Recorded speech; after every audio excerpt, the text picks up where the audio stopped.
Halo teman-teman, kalian tahu nggak sih kalau di Indonesia itu krisis kasus korupsi dan demokrasi?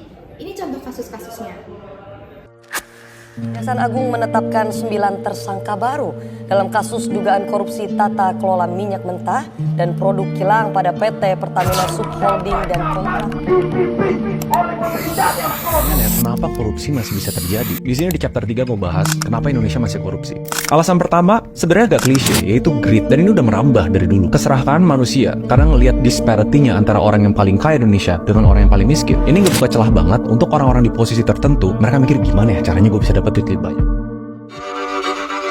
Kisah usang tikus-tikus kantor yang suka berenang di sungai yang kotor. Kisah usang tikus-tikus berdasi yang suka ingkar janji lalu sembunyi di balik meja teman.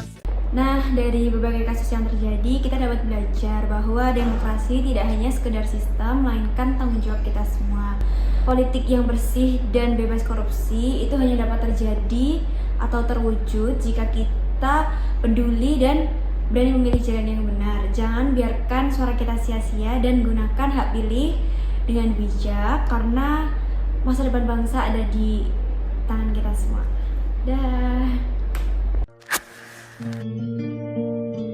Teman-teman, bentar lagi kan kita ada tugas proyek di minggu ini ya.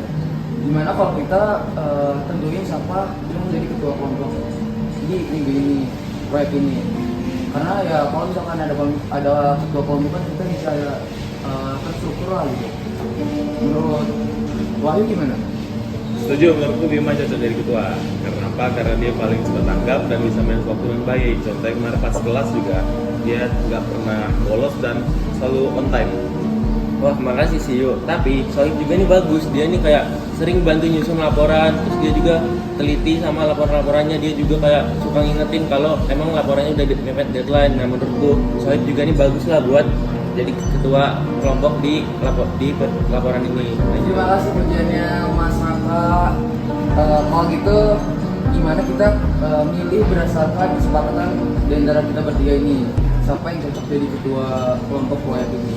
Nggak usah, menurutku ya musyawarah penting. Cuman menurutku yang paling penting itu sekarang kita nentuin ketua kelompok. Nah, menurut aku sendiri itu si Raka. Karena dia karena yang tadi paling on time, paling tepat waktu, sama paling aktif pas pertemuan kemarin. Aku juga setuju kalau itu. Gimana Rak? Kalau dari kalian berdua setuju nih ya, aku sih nggak apa-apa sebenarnya aku jadi ketua kelompok. Tapi aku harap nih kalian tetap bantu aku buat nyusun laporannya, biar kita tetap kerjain bareng-bareng. Aku nggak kerjain sendiri. Aman. Baik, kalau gitu kamu ya jadi ketua kelompok di proyek ini ya. Siap.